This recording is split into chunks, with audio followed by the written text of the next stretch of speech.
Hey guys, it's Red, and today I'm going to be reading some Tales from Call Centers.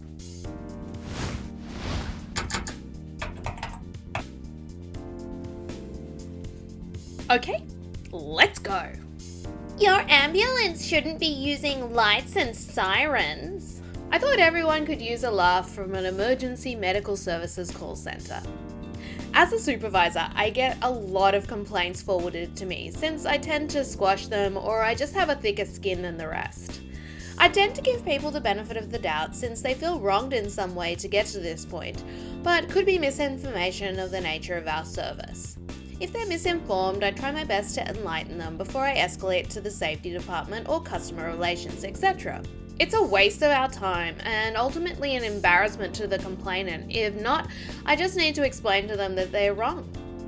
So, here is a dialogue I had with one such misinformed person. Random caller probably pulled the phone number from the side of the ambulance. Your ambulance is in traffic and almost caused me to get into an accident. Okay, ma'am, so you're not involved in an accident? No, but you people shouldn't be using your lights and sirens to get traffic out of the way. I'm sorry about that. Which unit was it? 301. I will have someone look into this, but from what I can see here, I can assure you nothing is being done unlawfully. Yes, there is. You aren't allowed to use your lights and sirens to get through traffic. Why do you say that, ma'am? Both of the drivers are in the front. You don't have a patient in the ambulance, so you can't use your lights and sirens.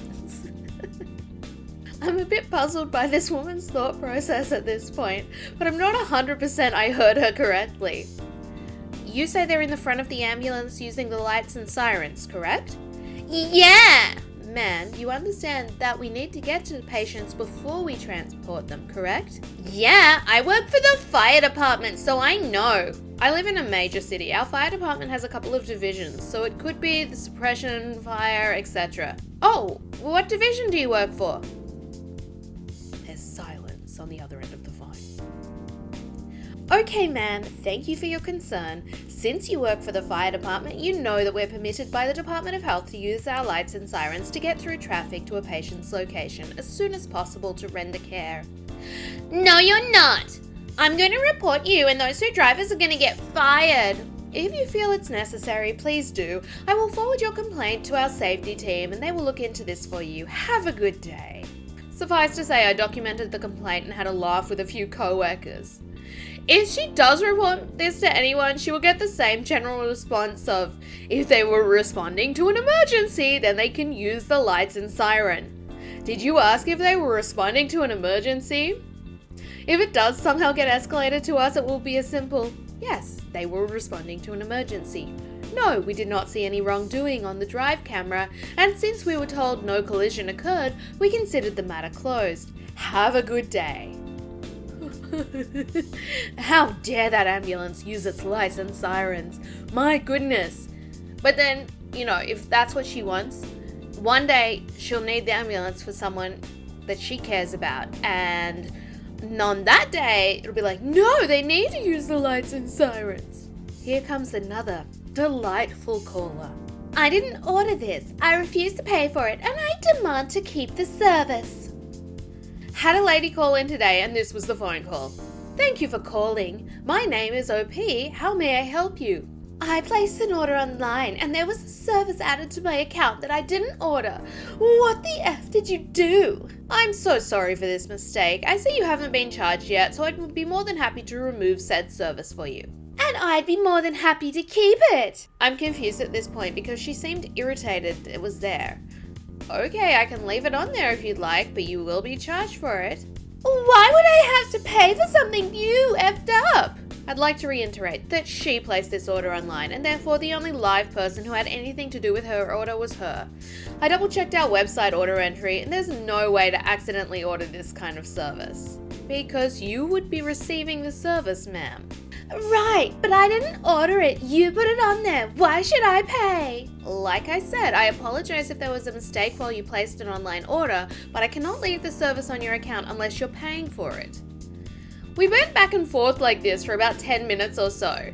If you want a more realistic version of the call, reread every part up to this a couple of times. Then just cancel my effing order! I can definitely do that. One moment.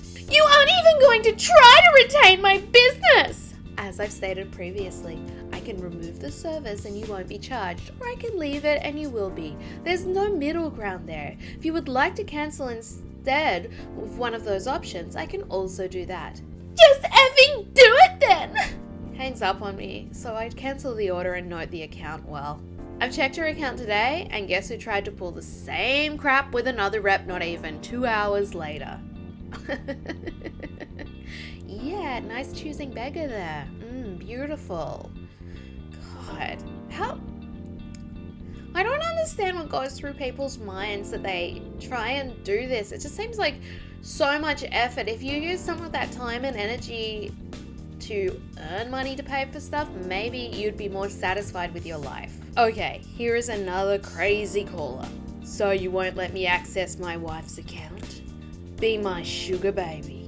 I was working for a new online bank at the time and had just been hired. I didn't know that they had a sexual harassment policy because the place I worked at before didn't have one. I also didn't know we could hang up, so this customer made me late to lunch, and I only got half my lunchtime. It was over Christmas and we were understaffed, which is why I was working when I was only half trained. A man called to sort out something on his bank account, and I fixed it for him no problem. Then he asks if he can do the same thing on his wife's account. Sorry, no can do, buddy. That's your wife's personal account. You don't have access.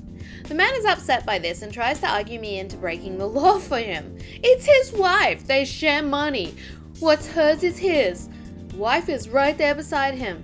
Again, I explained that since his name is not on the account, he can't make any changes or access info about it. Very sorry for the inconvenience. Wife can call in or use the online chat at any time, but she has to be the one to do it. Dude is frustrated, but eventually he gives in. I start to sign off, happy to get to lunch on time, when suddenly I'm interrupted. Wait, how old are you? I don't see how that's relevant, sir. If there's nothing else I can do for you. You sound young, like a gorgeous young woman. Sir, this is a business line. I'm at work. I won't tell if you won't. Sir, I can make it worth your while. I have plenty of money to spend on pretty little thing like you. Please note that there was under £150 in his account at the time, which just makes this funnier. I love spoiling girls like you. I'll give you my number. The bank already has your number. You're calling in from it. Here, take this down. My number is 555 555 555. I can see your number is attached to the bank account. I won't be calling you, sir. I'm at work and I can't take any private customer information home.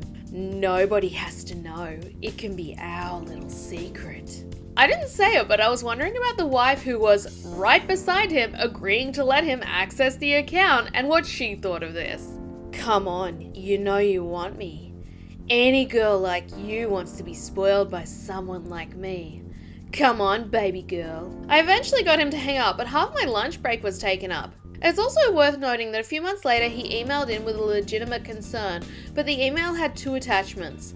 One was ID, which we needed to make the change, and the other was the dick pic. What the heck, man? What the heck? That is not okay. That is never, ever okay. I can't believe... How do you not know to tell someone about this? This is not okay. At least, I guess at least I hope he got blacklisted after he sent in that email with it. Like, who sends... Okay, first of all, who sends a dick pic? Anyway, unless it's just to your very close romantic partner. Randoms, no. I'm sorry, I don't get it. But who, even if you do that, who sends it to a freaking business for a business reason? That is absolutely insane. Oh, yeah. I just can't with some people. I just can't. My God. Ugh. I hope you guys were entertained by those r/tales from call centers. Read by Red. Me, I'm Red. That's right. Please give the video a like if you did, and don't forget to subscribe as well. And you can watch more videos whenever you like, because I have actually quite a few now on my channel. Thank you so much, and I'll see you tomorrow. Bye.